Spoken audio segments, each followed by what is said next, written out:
¿Te interesa participar a través de una candidatura independiente para los cargos de gubernatura, diputaciones locales de mayoría relativa o miembros de ayuntamiento en el proceso electoral local ordinario 2024? El periodo para presentar tu manifestación de intención es del 1 al 22 de diciembre de 2023 y del 2 al 8 de enero de 2024.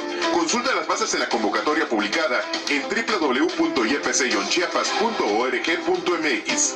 Instituto de Elecciones y Participación Ciudadana.